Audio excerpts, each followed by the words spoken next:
matin, il renouvelle ses bontés. Sans que nous ne fournissions des efforts, nous nous retrouvons avec ses bontés le matin. Sans formuler une demande, il s'assure que ses bontés soient là le matin quand tu te réveilles. Ceci me dépasse. Quelle une grâce étonnante. Quelle une grâce étonnante qui dépasse la raison, la compréhension humaine. Au-devant d'elle, je ne peux que m'oublier. Au-devant de tes bontés qui me dépassent, je ne peux que m'oublier. Je laisse ma vie comme un refrain, répondant à ce que tu es et ce que tu as fait. Je regarde ma vie, chaque instant est attaché à la grâce de Dieu. Une grâce que je n'ai pas méritée. Une grâce que je n'ai pas méritée. Si cela dépendait d'un homme, où serais-je? N'est-ce pas que je porterais le nom de mon péché? N'est-ce pas qu'un voleur resterait voleur? On oublierait même son nom de famille, on l'appellerait au nom de son péché. Mais ta grâce, par elle nous avons un nom nouveau que ta bouche a déterminé. Enfants de Dieu, nous sommes par grâce. Entends nos voix qui se lèvent, répondant à ta grâce en ce matin.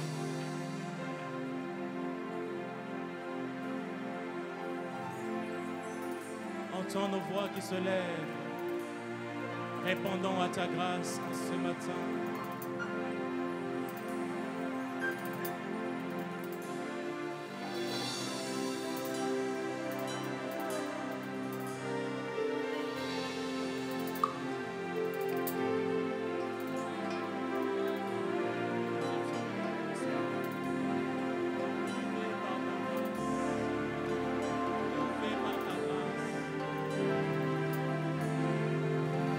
Grâce étonnante.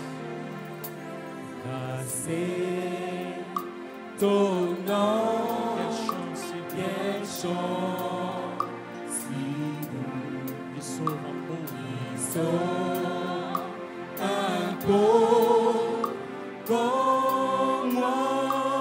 J'étais perdu, maintenant tu m'as J'étais perdu, maintenant tu maintenant aveugle, désormais je peux voir. maintenant je vois. Disons-les encore, grâce étonnante. Grâce étonnante. Quelle chance, Quelle chance, si nous qui sauve un pauvre sommes un pauvre comme moi. comme moi. J'étais perdu, J'étais perdu, maintenant trouvé. maintenant Aveugle, maintenant je vois. trouvé. Maintenant je vois. Cette grâce attire mon cœur à lui. Cette grâce attire mon cœur à lui. Et elle secoue ma crainte. Secoue Ma crainte. ma crainte. Si bien tu fais couler ta Si grâce. bien tu fais Juste à l'heure que je cru. couler ta grâce. Juste à l'heure que je cru. À l'heure que je crus. Cette grâce attire mon cœur à lui à chaque instant. Cette grâce Elle attire attire mon cœur à lui. mon cœur à lui. Et elle secoue ma crainte. Elle secoue ma crainte. Si bien tu fais couler ta Si grâce. bien tu fais couler ta grâce. Juste à l'heure que j'ai cru. À l'heure que je crus. Oh, mes chaînes tombées. Mes chaînes tombées.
par cet amour éternel. Amour éternel. Il veut relever par cet amour éternel. Grâce ton nom. Il veut nous approuver par cet amour éternel. Amour éternel. Il veut nous soutenir par cet amour éternel.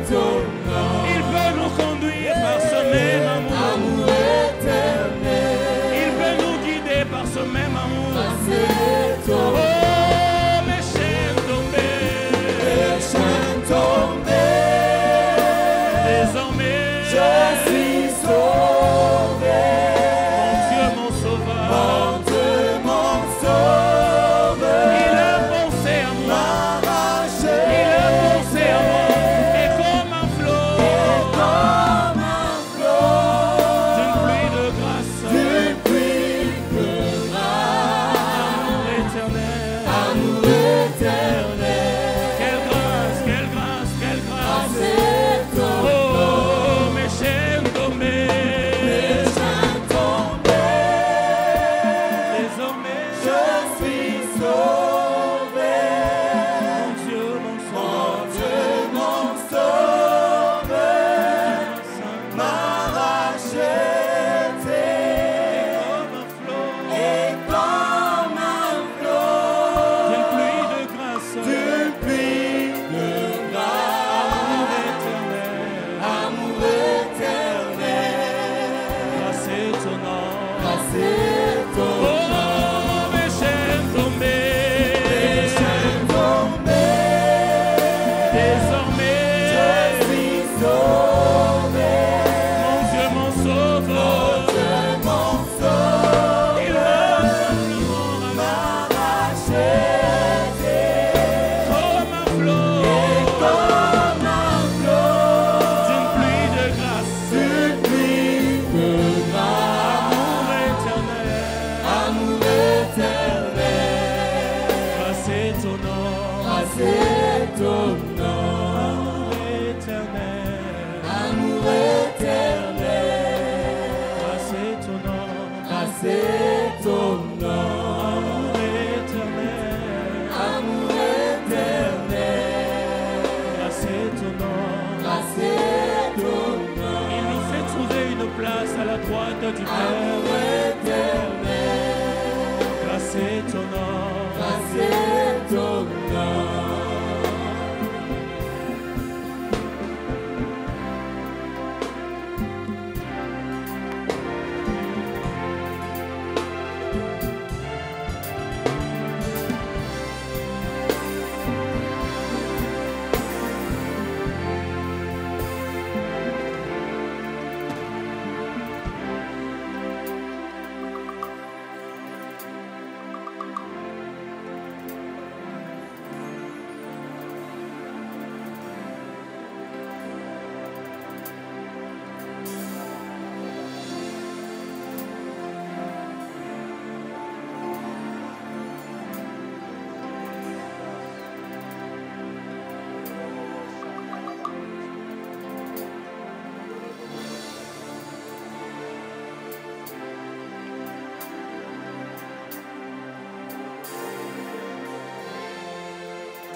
Soto.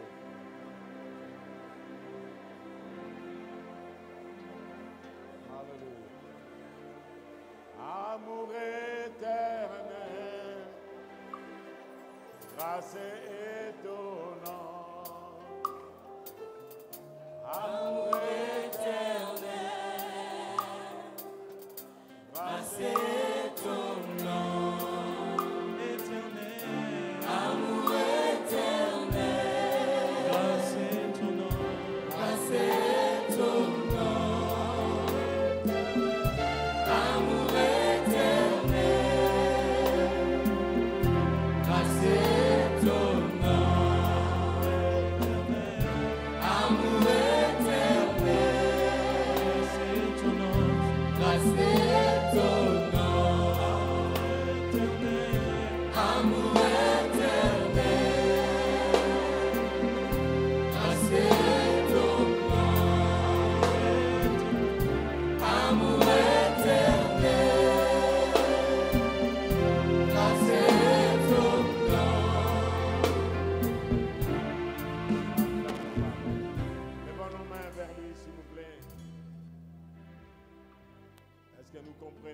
cet amour.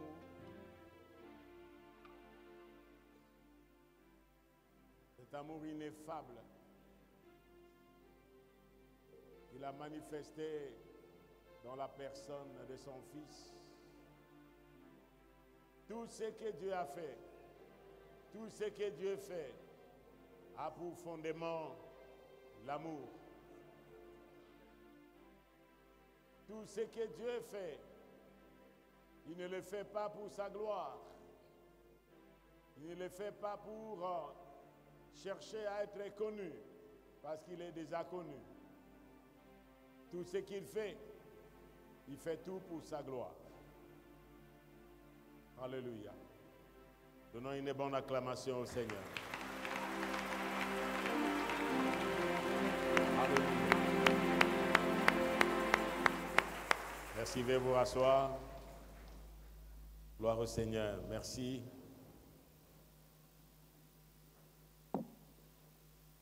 Oui, le retour au divin potier et à son royaume. Ça, c'est le désir de Dieu.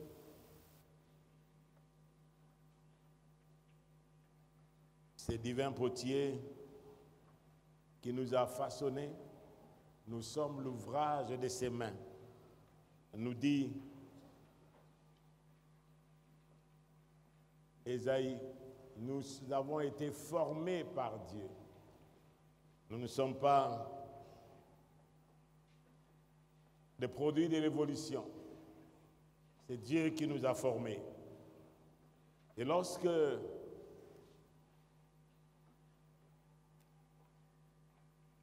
un inventeur crée quelque chose, ce qui se passe, il le fait toujours accompagner avec ces manuels que nous appelons notices ou manuels du fabricant.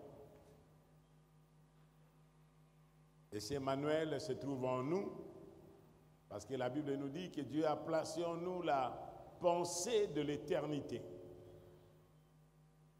Ça se trouve en nous, ça se trouve en dehors de nous. Et comme Paul nous dit dans le livre de Romains, ces perfections invisibles, il les a fait connaître comme dans un ouvrage, c'est-à-dire ce que nous regardons. Et David a chanté, quand je regarde les cieux, œuvre de tes mains, le ciel et la terre que tu as créés, les montagnes. Il y a même un chant que nous chantons. Quand je contemple les montagnes, les vallées, qu'est-ce que l'homme éternel pour que tu penses à lui? Le Fils de l'homme pour que tu te souviennes à lui. Tout ce que Dieu a fait avait pour couronnement l'homme. Dis avec moi, l'homme. C'est le couronnement de toute la création de Dieu. C'est lui le divin potier. C'est là qu'il a voulu les enfants. Il a voulu des filles et des fils qui doivent régner sur la terre comme des rois, des princes, des sacrificateurs et des prophètes, parce qu'ils sont les porte-paroles de Dieu sur ces domaines-là qu'on appelait terre. Si ces territoires qu'il a voulu lui-même, dans son omniscience, créer un autre territoire dans son grand royaume, un autre royaume dont l'homme devait se placer. Il n'en a pas deux royaumes, mais c'est l'extension du royaume de Dieu, c'est la terre. Et dans cette terre, il va placer l'homme.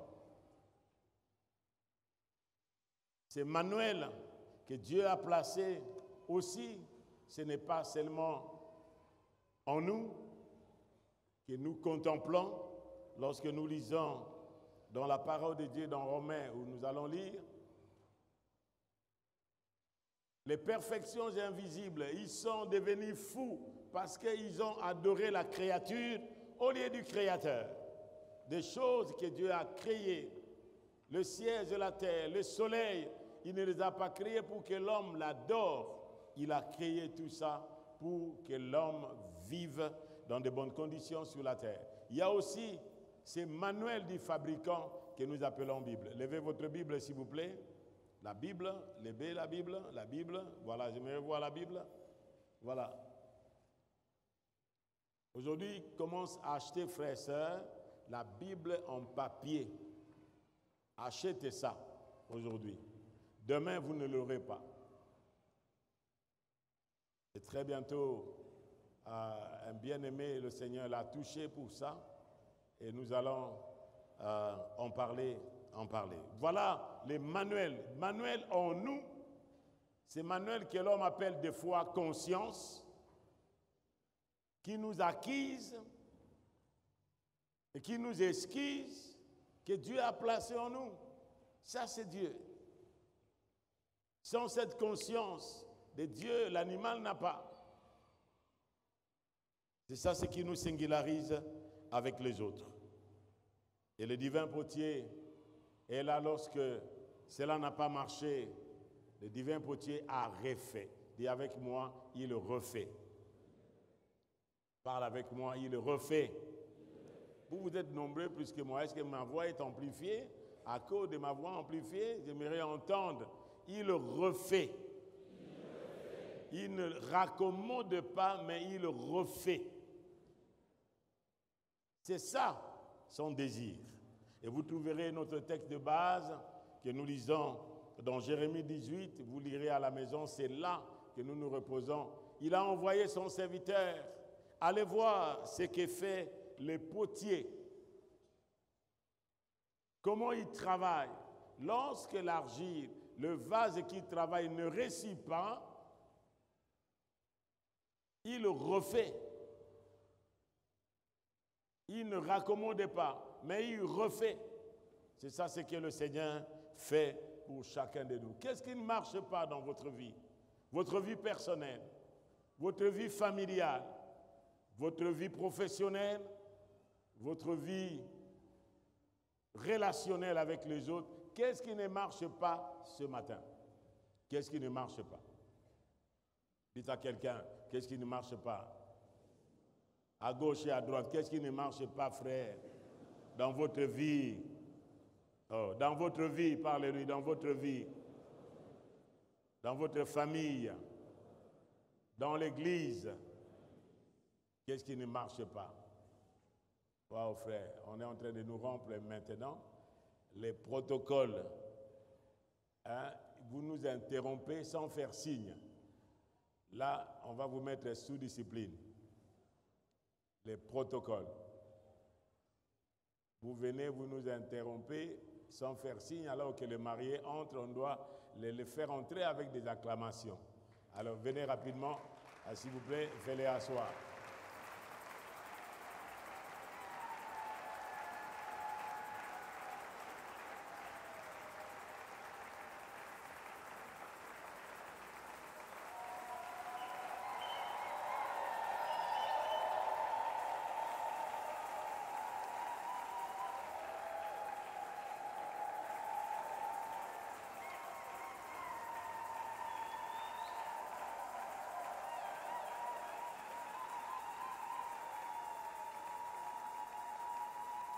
Vous n'avez pas acclamé, hein? Mokoya yo koya. Allez acclamer.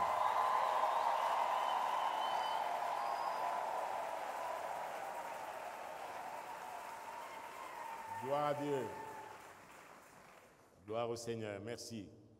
Et le texte que nous méditons ce matin, que quelque chose n'a pas marché. Le divin potier était présent dans une fête. Il était présent et il a apporté ce que l'homme ne pouvait pas apporter. Amen. Jean chapitre 2. Jean chapitre 2, verset 1 jusqu'au verset 12. 3 jours après, il y eut des noces à Cana en Galilée.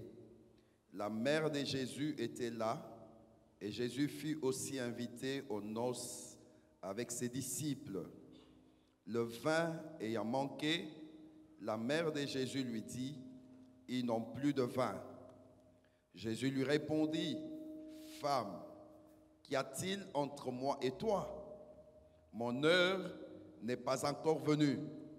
Sa mère dit aux serviteurs, faites ce qu'il vous dira.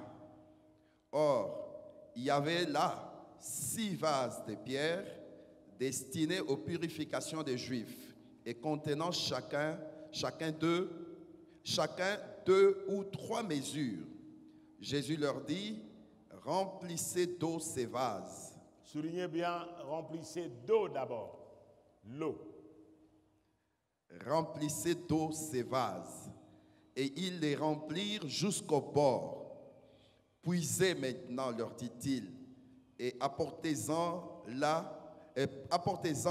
à l'ordonnateur du repas. Et ils lui en apportèrent. Quand l'ordonnateur du repas eut goûté l'eau changée en vin, ne sachant d'où venait ce vin, tandis que les serviteurs qui avaient puisé l'eau le savaient bien, il appela l'époux et lui dit, tout homme sert d'abord le bon vin, puis le moins bon après qu'on s'est enivré. Toi, tu as gardé le bon vin jusqu'à présent. Tel fut à Cana, en Galilée, le premier des miracles que fit Soulignez Jésus. cela, le premier miracle. Soulignez cela, le premier miracle. Il manifesta sa gloire et ses disciples crurent en lui. Après cela, il descendit à Capernaum avec sa mère, ses frères et ses disciples, et ils n'y demeurèrent que peu de jours. Amen. Amen. Voilà, c'est Jésus qui est invité. Je crois qu'il est invité à Canaan. Vous savez, dans la Bible, il n'y a pas de hasard. La Bible nous dit qu'il n'y a aucun iota qui sera enlevé. Le mot Canaan, c'est roseau. Dis avec moi, roseau. Roseau, c'est une plante qui se trouve toujours, qui est aquatique, qui se retrouve dans les eaux. Et les roseaux se brisent facilement. C'est-à-dire quelque chose a été brisé, quelque chose a été rompu, quelque chose a été dénaturé. C'est cela ce qui s'est passé à Canaan. Le mot Canaan, c'est ça ce que nous voulons donner comme signification. Dans la parole de Dieu, les auteurs de la parole de Dieu, comme nous dit que toute écriture est inspirée de Dieu, utile pour enseigner, utile pour convaincre. Les écrits qui sont là, chaque mot, il n'y a aucun iota qui sera enlevé, ça a une signification. Et la Bible nous dit aussi que c'était dans les noces. Les noces, c'est le mariage comme nous l'avons aujourd'hui. Et les noces, en Israël, les noces se faisaient non pas comme nous, où nous allons passer le temps dans une salle de fête, un jour, une nuit seulement et nous rentrons. Mais en Israël, ils pouvaient faire même plus de 7 jours, même plus d'une semaine. C'est-à-dire chaque jour, il y a des invités, des convives qui venaient, ils allaient, ils revenaient pour se réjouir avec le marié. Voilà le background, l'arrière-plan de ce qui est parlé ici. Et dans ces noces, il y a l'ordonnateur, comme nous voyons souvent, des frères qui se mettent pour parler. Voilà les couples, ils ont fait ceci. Il y avait l'ordonnateur, mais le responsable était en Israël, en Orient, c'est la famille de l'épouse.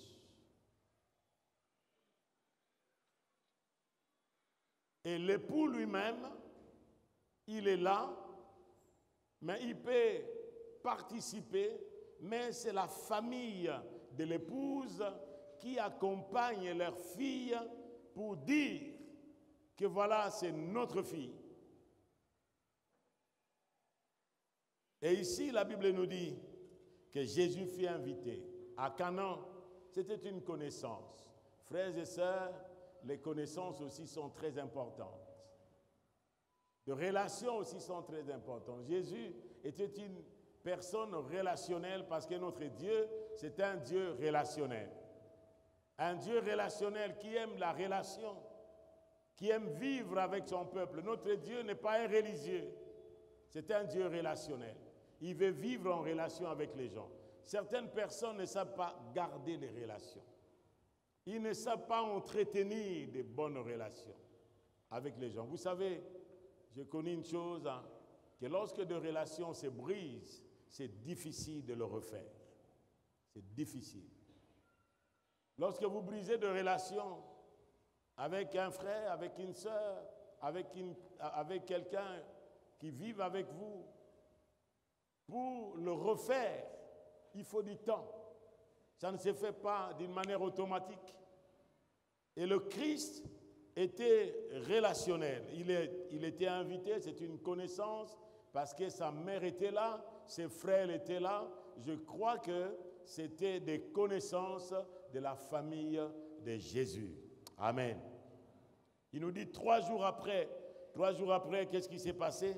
Après, ici, nous voyons Jésus. Le lendemain, Jean était encore là avec ses disciples dans le chapitre précédent.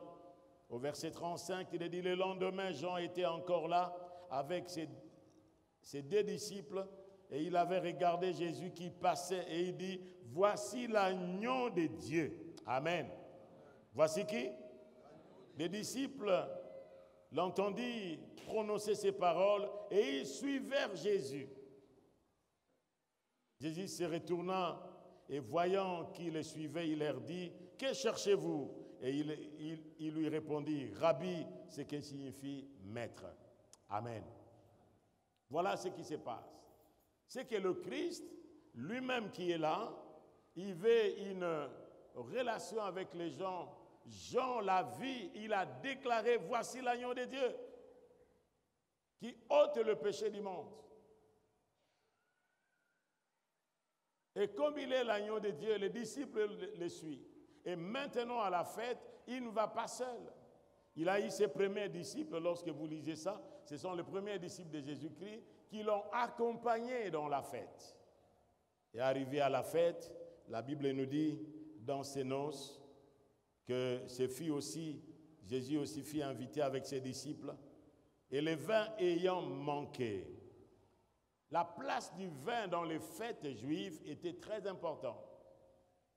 Et le vin, dans le psaume 104, verset 15, il nous dit que le vin réjouit le cœur. Il y avait des différents vins qui étaient en Israël, et la Bible nous parle de vins qui ne sont pas bons, qui amènent la destruction de la personne qui en abuse. Comme par exemple ici,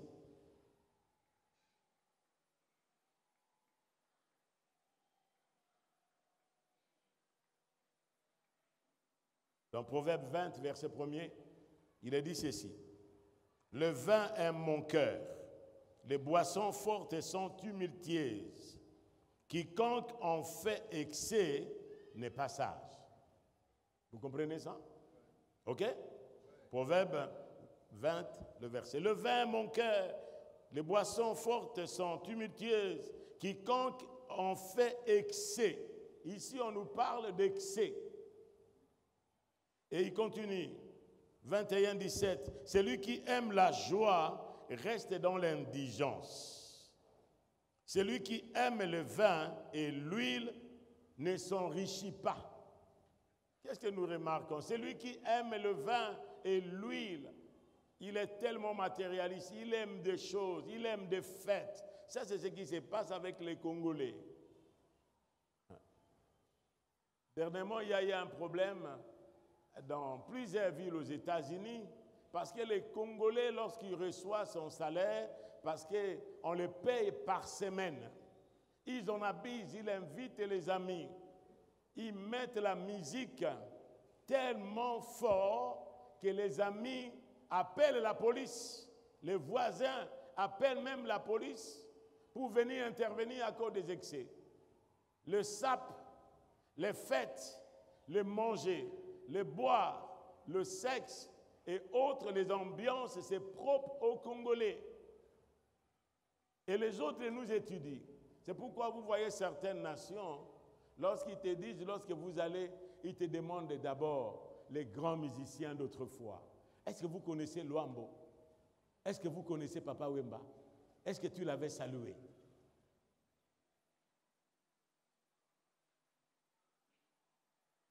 Pourquoi? Parce que la musique, il est dit la musique est dans la nature des Congolais. Ils aiment ça. Mais non pas seulement la musique, mais le vin. Le vin qui est tumultueuse, qui peut appauvrir celui qui fait excès. Amen. Et il dit, ne sois pas parmi les buveurs de vin.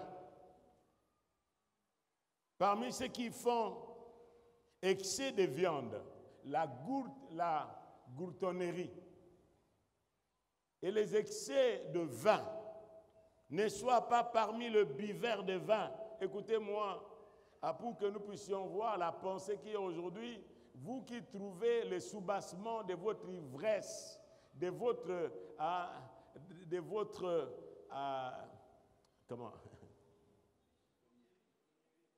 ivrognerie dans le miracle de Jésus. Ce matin, nous voulons voir qu'il est le divin potier. Il peut te refaire. Des fois, le vin a fait en sorte que vous n'ayez rien à la maison. Les enfants manquent et toi, tu vas prendre quelque chose où vous devriez acheter autant de pain pour les enfants. Vous ne laissez rien à la maison et vous vous attardez toujours au vin. Ça, c'est la parole de Dieu qui nous enseigne. Et il dit, je reviens sur cela parce que nous voulons voir les causes. Proverbe 23, le verset 30. Pour ceux qui s'attardent auprès du vin, pour ceux qui vont déguster des vins mêlés. Qu'est-ce que les autres font?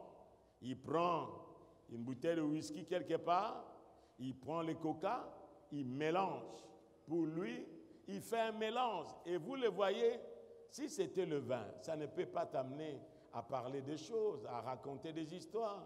Et vous commencez à délirer. Pourquoi? Parce que quelque chose ne marche pas dans votre esprit. Proverbe 23, 31. Ne regardez pas le vin qui paraît d'un beau rouge. D'un beau comment? Il y a du vin blanc, c'est du vin rouge, qui fait des perles dans la coupe et qui coule comment? Aisément. Wow. Qui coule comment? Après avoir appris, il est là. Et quand vous écoutez la personne, quand il fait « Ah »,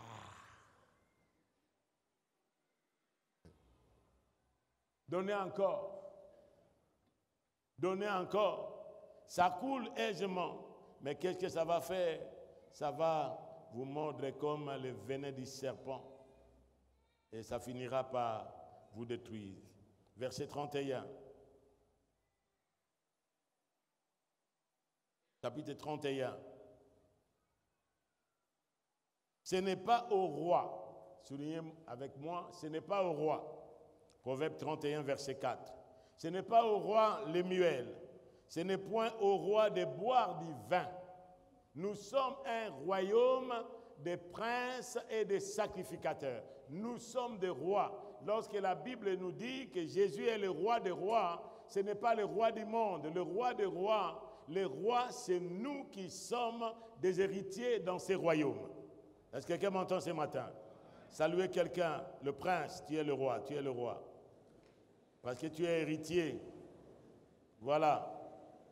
Ce n'est point au roi Lemuel de boire du vin, ni au prince de rechercher des liqueurs fortes. Ce n'est pas au roi. Pourquoi rechercher des liqueurs fortes? Il y a les autres, avant même de prêcher, avant d'annoncer la parole de vous, trouvez dans leur maison ce qui est grave pour les enfants de Dieu. Vous voulez honorer qui? Vous voulez honorer votre Dieu ou bien vous voulez honorer les hommes?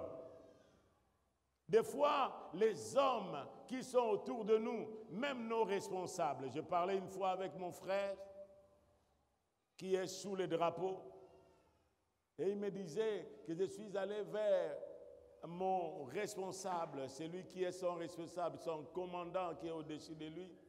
Et nous sommes allés, alors je l'ai trouvé et il m'a dit, et toi là, toi tu aimes toujours apprendre ton secret là. Ici vous êtes, c'est le général. Alors maintenant tu dois apprendre avec moi. J'ai dit, ça ce n'est pas l'armée. Les convictions ne peuvent pas être liées par les ordres de l'armée. Jamais du tout, même si c'est mon boss, même si c'est mon patron. Si vous le faites, c'est ça votre vie. Si vous le faites parce que le patron a dit, le patron ne m'a pas créé. J'ai été créé à l'image de Dieu, à la ressemblance de Dieu. Le patron, mon mari ou mon boss, il ne m'a pas créé à son image. C'est ça ce que nous disons, donner à César ce qui est à César et à Dieu ce qui est à Dieu. Écoutez-moi bien, qui a fait César? On parlait cela par rapport à l'impôt. On ne parlait pas par rapport, parce que je suis à l'image de Dieu, je fais quelque chose, si devant mon Dieu, c'est devant Dieu que je rendrai compte. Lorsque je quitte ici et que Dieu me demande, qu'est-ce que tu as fait dans votre vie? Qu'est-ce qu'il a fait de votre vie? De tout ce que j'ai placé en toi? Est-ce que quelqu'un d'autre ira rendre compte à Dieu à ma place? Non, je serai seul. Mais pourquoi marcher selon les convictions des autres? C'est ce que nous trouvons même dans les maisons. Des frères et de quoi que ce soit, il a placé dans les vitrines là-bas des différentes, des cognacs, des quoi, tout ce qui est. Et pour lui, ça dit quiconque vient, il peut choisir. Vous faites boire quelqu'un. Vous les faites boire, est-ce que vous l'aimez? Ici, il y a aujourd'hui des cas de viol que nous connaissons aujourd'hui. Pas plus que ces jours-là, il y a une famille qui est venue, elle a dit, papa, priez pour notre fille. Elle était allée chez les amis. Alors, son ami l'a appelé et ils étaient là ensemble. Alors qu'elle parlait de sa foi, son ami a appelé un garçon qui les courtisait toujours et ils ont mis un produit dans le secret qu'elle buvait. Ma fille a été violée, pasteur. Pourquoi? Parce que vous ne savez pas vos relations. Non, je suis dans un bar avec les amis, avec quiconque, et boivent. Vous savez, frère, dans certains endroits, nous pouvons entrer, nous sommes libres d'entrer, n'est-ce pas ça? Dans n'importe quel endroit. Mais le problème qui est là, c'est les convictions. Il ne faut pas que tes convictions soient une pierre d'achoppement pour les faibles. Parce que celui qui est faible, s'il me trouve dans cet endroit-là, il ne dira pas que je suis là parce que j'accompagne un ami ou j'accompagne quelqu'un. Il va croire que c'est ma vie. Et s'il va croire que c'est ma vie, si lui est faible dans la foi, il va réciter et il va dire, voilà, celui qui est comme ça, je l'ai trouvé dans ce milieu-là, je vais vivre comme lui. Qu'est-ce que je fais?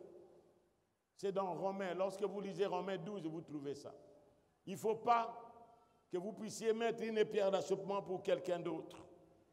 Si je m'attarde à ça, frères et sœurs, parce que c'est très important que nous puissions partager. Beaucoup de gens, ils ont utilisé à cause de leurs abus la parole de Dieu pour dire ce qui n'est pas, ce que la Bible ne dit pas. Ils ont leur propre interprétation. Qu'est-ce que la Bible nous dit encore dans les livres toujours de Proverbes?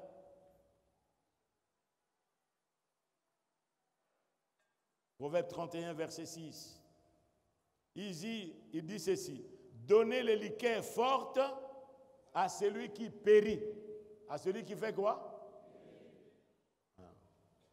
Dites à quelqu'un, si vous voulez périr, frère, Alors les boissons, c'est pour toi. Des riqueurs fortes, c'est pour toi. Et du vin à celui qui a l'amertume, où c'est?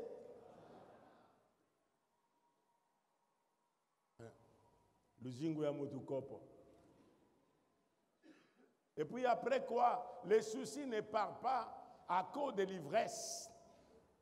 Après l'ivresse, la situation revient. Vous n'avez pas attaqué la cause. Il y a seulement les effets. C'est ce que nous trouvons même dans le milieu chrétien, dans le milieu même des serviteurs de Dieu. Vous voyez quelqu'un qui vient là, il commence à faire des histoires dans la salle, des spectacles, comme si l'église était une salle de spectacle. Pourquoi? Oui, on dit c'est rempli de l'esprit, mais il a mêlé le vin. Il a pris du vin, il a commencé à délirer. On dit non, non, c'est l'esprit. Et l'esprit qui parle.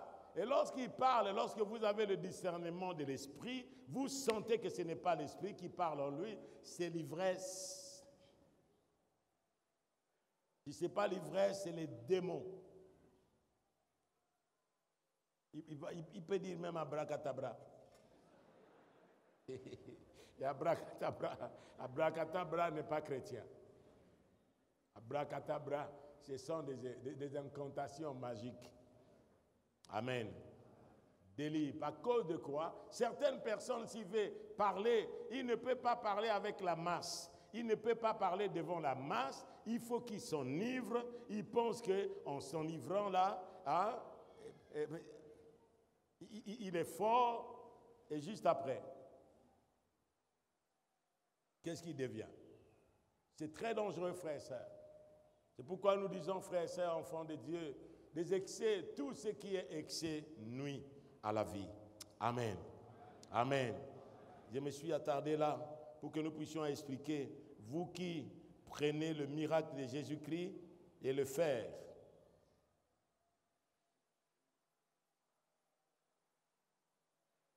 Écoutez Ecclésiaste. Ecclésiaste 2, verset 3. J'ai résolu en mon cœur de livrer ma chair au vin. Délivrer ma chair à quoi? Ça, c'est Salomon. Tandis que mon cœur me conduirait avec sagesse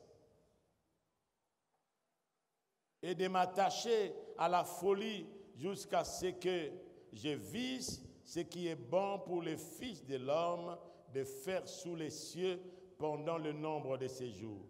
Va manger avec joie ton pain, bois gaiement ton vin, car dès longtemps, Dieu prend plaisir à ce que tu fais. C'est pourquoi il dit, mais, oh, Nazomela, Dieu prend plaisir. Est-ce que Dieu prend plaisir à ça?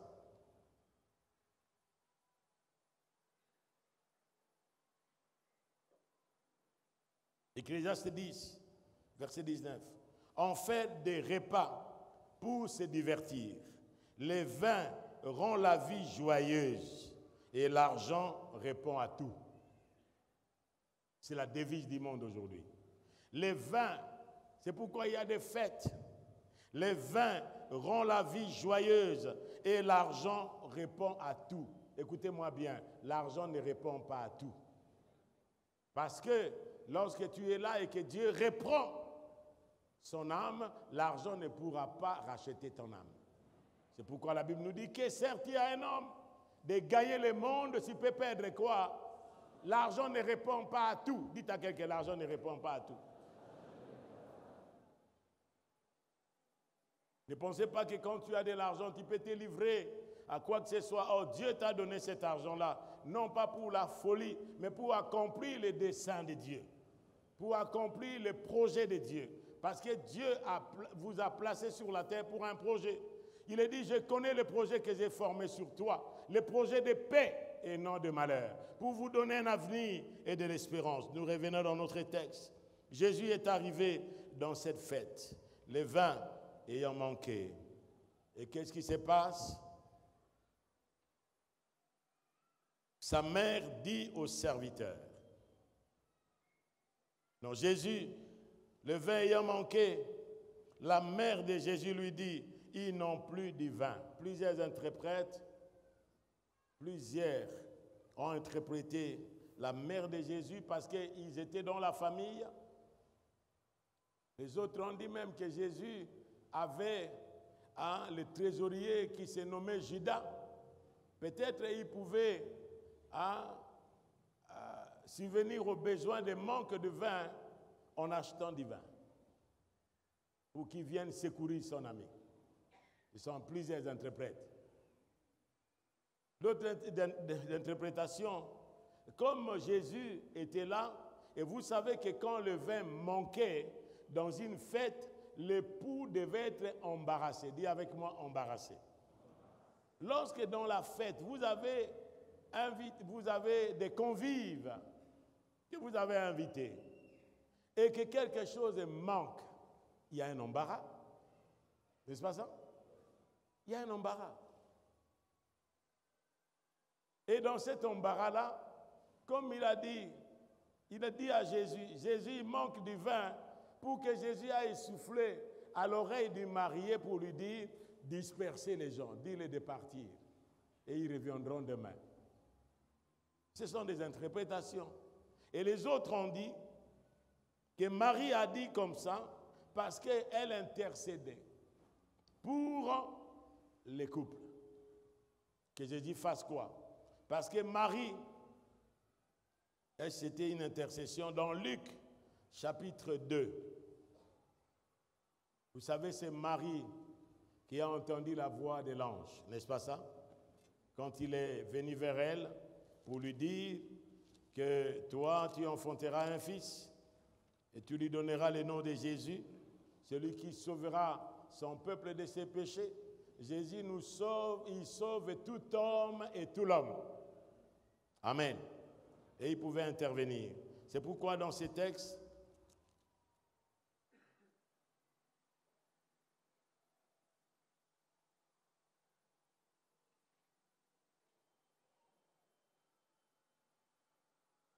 les parents de Jésus l'ont abandonné à Jérusalem.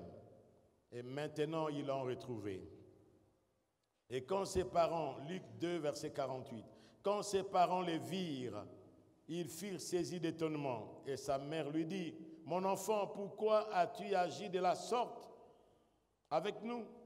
Voici ton père et moi, nous te cherchions avec angoisse. » Il leur dit, « Pourquoi me cherchiez-vous? Ne savez-vous pas qu'il faut que je m'occupe des affaires de qui? De mon père. » Verset 54, lisons ensemble. 50. Mais il ne comprit pas ce qu'il leur disait. Mais Joseph ne pouvait pas être embarrassé quand il a dit « Il faut que je m'occupe des affaires de mon père. » Parce qu'il savait qu'il allait se séparer avec Marie d'une manière secrète. Mais l'ange lui a dit « L'enfant qui est dans Marie là, c'est Emmanuel. C'est Dieu avec nous. Prenez Marie. Mais l'enfant qui est là, c'est le Fils de Dieu. » Il savait ça. Verset 51, lisez avec moi. Puis il descendit avec eux pour aller à Nazareth. Et il leur était comment? Écoutez-moi les enfants qui sont dans cette salle. Les femmes. La Bible nous dit, non pas seulement les enfants et les femmes doivent se soumettre à leur mari, les enfants à leurs parents, mais la Bible nous dit aussi de nous soumettre les uns les autres. Sa mère gardait toutes ces choses, où c'est? Dans son cœur. La mère de Jésus gardait ces choses. Il y a dans les livres apocryphes, on nous parle des miracles que Jésus a fait ça. Non. Mais ici, dans ces chapitres, on nous parle du premier miracle que le Christ a accompli. C'est qu'en dehors de ça, de certains livres que vous trouvez, par exemple dans les Bibles de Jérusalem, parce qu'il y a des livres apocryphes, tout ce qui est écrit dedans n'est pas la parole de Dieu. Nous avons les canons de la parole de Dieu qui contient 66 livres. Mais les autres livres ajoutés, avec toutes les histoires qui sont dedans, que Jésus avait fait un miracle, il a fait de l'argile, et puis il a il a formé les pigeons et quand il a soufflé, les pigeons ont volé. Où est-ce que ça s'est trouvé? On n'a pas trouvé ça dans la Bible. De bout en bout, on n'a pas trouvé. Ce sont des histoires que les gens ont inventées. On nous parle ici de premier miracle. Voilà ce que Marie repassait dans son cœur. Et Jésus croissait en sagesse, en stature, en grâce devant Dieu et devant les hommes. Voilà, comme Marie repassait. Une autre interprétation veut dire que comme Marie savait que son fils est capable, dit que son fils est capable. Is able. Jesus is able.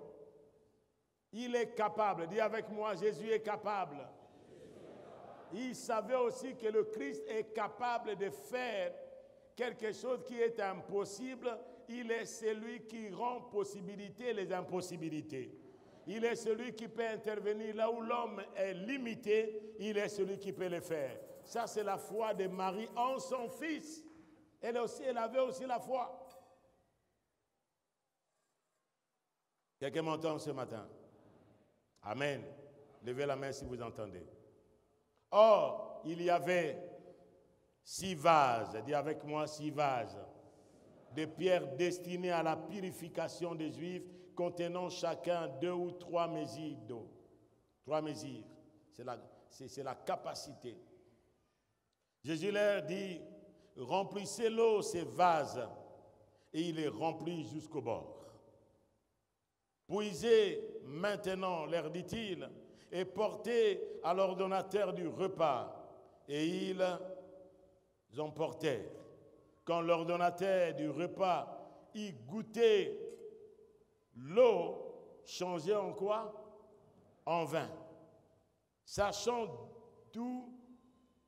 Ne sachant pas d'où venaient ces vins. Tandis que les serviteurs qui avaient puisé de l'eau le savaient bien. Amen. Les serviteurs qui puisent de l'eau, ils le savent.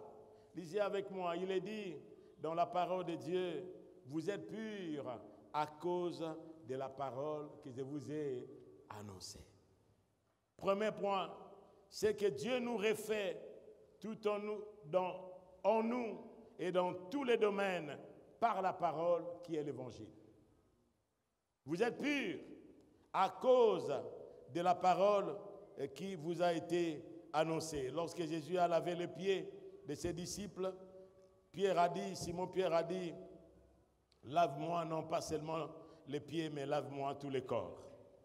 Mais Jésus-Christ lui répond, Jean, à Pierre, que vous êtes purs à cause, vous lisez cela dans Jean 13, vous allez lire l'histoire. Il a lavé les pieds, mais vous êtes purs à cause de la parole de Dieu. Les vases de la sanctification, dans Jean 17, il nous est dit que sanctifie-les par ta parole, car ta parole est comment? La vérité.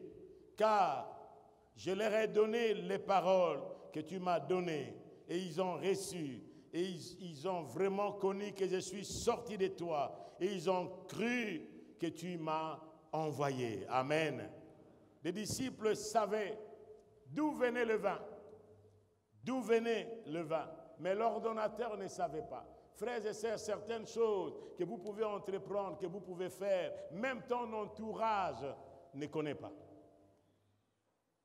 Même vos propres amis, ceux qui sont autour de toi, ne peuvent pas connaître vos convictions. D'où lui viennent ces convictions? D'où lui viennent ces approches? D'où lui viennent ces décisions qu'ils prennent? Mais ça vient de quelque part. Parce que je ne suis pas tout le monde. Dites à quelqu'un, je ne suis pas tout le monde. Je ne peux pas prendre la décision à cause de la multitude. Et nous croyons que la majorité n'est pas toujours dans la vérité. Amen. Amen.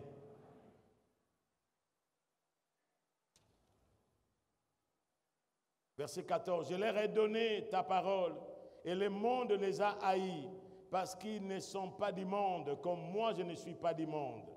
Sanctifie-les, verset 17. Sanctifie-les par ta vérité, ta parole est la vérité.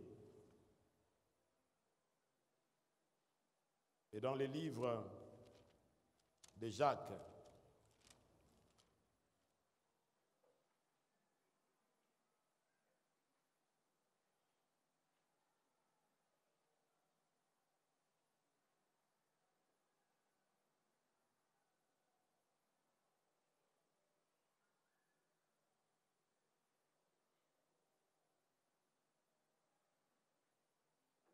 Le verset 22. Mettez en pratique la parole et ne vous bornez pas. Ok. Le verset 17-18 d'abord. Toute grâce excellente, tout don parfait descend d'en haut du Père de la lumière, chez lequel il n'y a ni changement ni ombre de la lumière. Verset 18, lisons ensemble, Jacques 1. Il nous a engendrés selon sa volonté. Par quoi? Et c'est par la religion. Il nous engendre. La nouvelle naissance n'est possible que par la parole de la vérité, afin que nous soyons en quelque sorte les prémices de ces créatures. Il a dit à Nicodème, si tu n'es pas né d'eau et d'esprit, l'eau dont on parle ici, ce n'est pas l'eau du baptême, c'est l'eau de la parole de Dieu. L'action conjuguée de la parole de Dieu et de l'esprit en nous nous donne la nouvelle naissance. Nous disons Amen. Nous disons Amen. Voilà, frères et sœurs. Et le Christ est arrivé dans cet endroit et le vin, l'eau a été changée en vin. La joie qu'apporte le Saint-Esprit dans notre vie.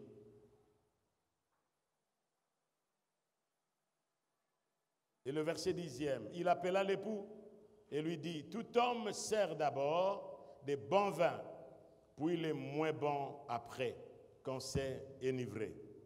Et toi, tu as gardé les bons vins jusqu'à présent. Tel fit à Cana, en Galilée, le premier miracle que fit Jésus. Il manifesta sa gloire et ses disciples crient en lui, nous disons Amen. Le premier miracle dans les noces, le premier miracle, les couples, lorsque nous voulons nous marier, nous voulons fonder notre union sur Jésus. Invite Jésus dans ta famille, dans ta vie, dans ta famille et dans tout ce que tu entreprends. Si vous invitez Jésus, il a dit que celui qui croit en moi ne sera jamais déçu. Jésus ne déçoit personne. Il y a un chant que nous chantons. Il ne m'a jamais déçu un jour. Il ne m'a jamais déçu un jour. Depuis que je suis dans la main du Seigneur, il ne m'a jamais déçu un jour. Depuis que je suis dans ta main, ô Seigneur, tu ne m'as jamais déçu un jour. Jésus ne déçoit personne. Dites à quelqu'un, il ne te décevra jamais. S'il y a quelque chose dans votre vie, vous avez connu la déception, il est celui qui vient apporter la consolation. Il est celui qui vient vous fortifier.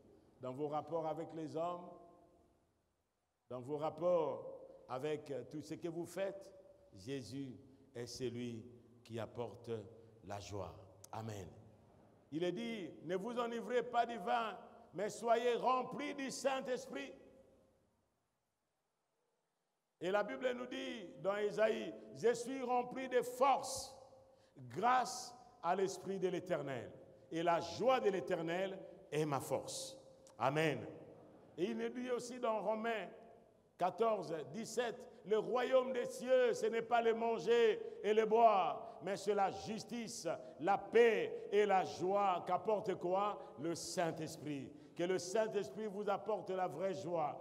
La joie que vous avez cherchée dans l'argent. L'argent prend les ailes. La joie que tu as cherchée dans les positions. Aujourd'hui, tu peux être abaissé. La joie que tu as cherchée dans tous les plaisirs du monde, c'est éphémère. Mais la joie que peut t'apporter le Saint-Esprit par la présence de Jésus, c'est une joie qui est éternelle. Et ça vous accompagnera jusqu'à dans l'éternité. Que Dieu vous bénisse et qu'il vous accorde sa parole.